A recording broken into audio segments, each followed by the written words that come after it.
That was my purpose, to go and brief the president that there is a particular decision I've taken in regard to this, and I did so. Was it? Can you recall when that discussion took place? Was it just before the directive was issued? No, it was after the directive. After the directive was Yes, issued. it was after the directive. So the president also saw on social media or in the media that the task team has now been disestablished by you. He also just heard about it.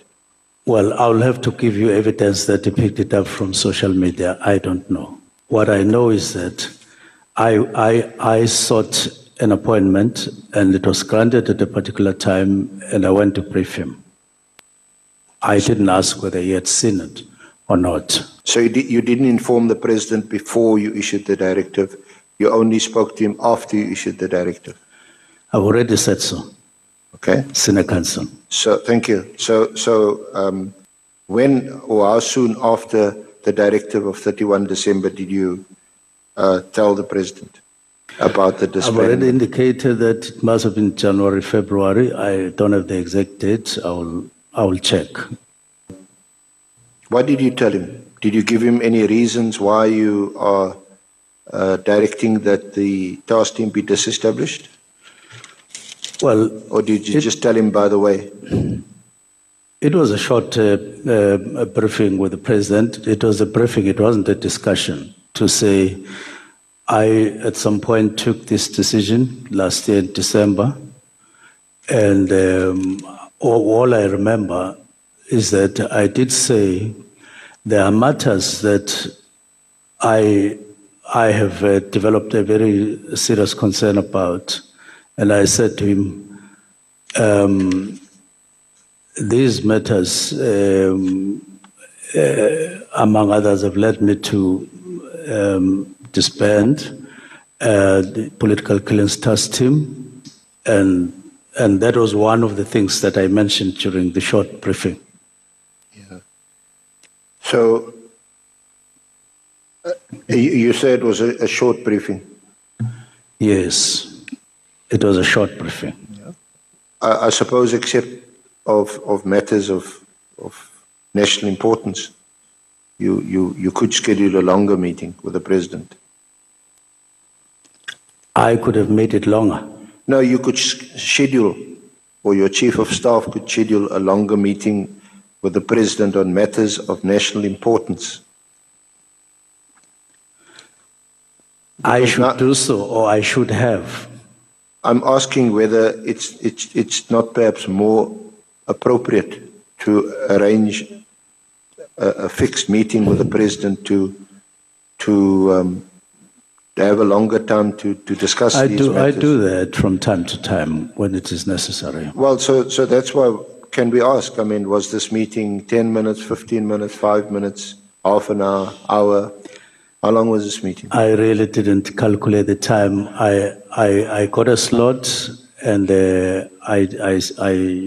I used it for the purpose for which I had asked the slot for, but I didn't count the minutes.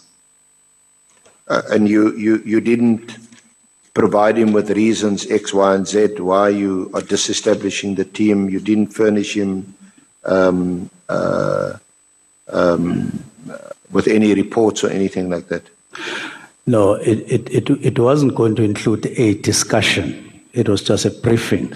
I asked for a slot to give him a briefing. So it was really just to communicate to the president that this is what you have done, and the president heard what you did. As I've said, I included briefly what the reasons could have been. I don't think I was elaborate. It was not an elaborate kind of a presentation and a discussion. It was just a briefing. So why do you use the word the president was in agreement with what you did? What should I say?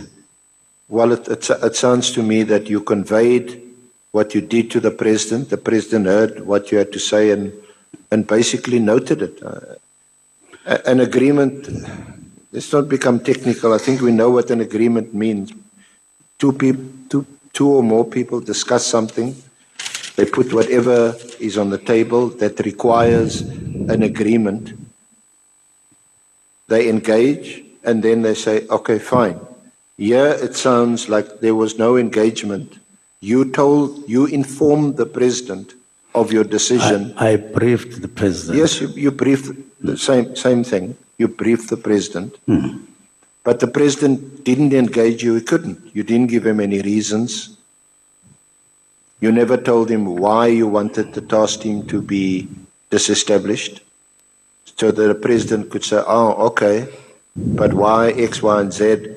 And then you engage in a discussion. It was a short meeting. So you briefed him in short, and he noted what you had to say. There couldn't have been an agreement. Senior Counsel, I am pleading with you to note that there are different forms of engaging, even with the president. But what I'm saying in my statement, I did brief the president. That's what I'm saying. Okay.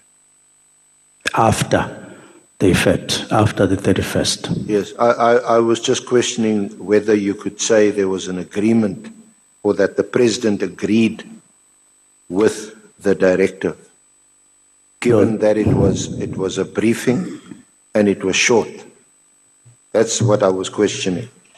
Yes. But if you're happy with the response, that then we can move on. Again, I'm not here as a judge to sit and discuss what constitutes an agreement. I've just questioned whether it was appropriate to use. Just a moment, Honorable Ngola. Chancellor, thanks, Judge. Just a second. I think it is important for us to explain to the witness why the evidence leader is emphasizing agreement. It's solely because the main witness had casted doubt whether the president would have agreed for a dissolution of a political killings task team. So that's why the evidence leader is emphatic when it comes whether or not the president agreed. Because the main witness went to an extent of saying the president made an address in Northern Cape and he would have applauded the work done by the political killings task team, and therefore the main witness does not believe that the president would have agreed to such a kind of a decision. So that's why the evidence leader is emphasizing on the agreement. Thank you very much, Chair. May I proceed, Honorable Chair? He has helped you.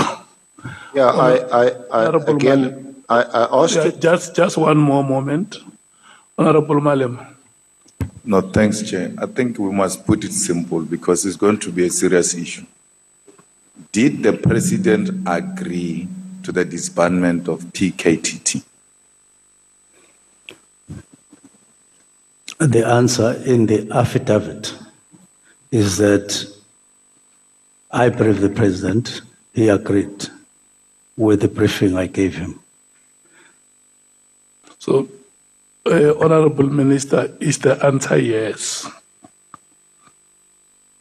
Yes, as is in the affidavit. The answer is yes. The answer which we must record is yes. Yes. Thank you. Just to round off this issue of an agreement, because, and this was the context in which I asked you. I had read to you what you told the Portfolio Committee on page 86 and page 87, pages 62 and 63 of the transcribed minute, where you told the Portfolio Committee, and therefore we had a discussion with the President of the Republic, and we are in agreement that we can look into the matter the way that we have looked at it currently. That's the context in which I asked you about this. But perhaps the honourable members can draw their own conclusions, or can ask you questions about it. My job is to put these facts before the honourable committee. And that's what I've read to you, and that's the context in which I asked you.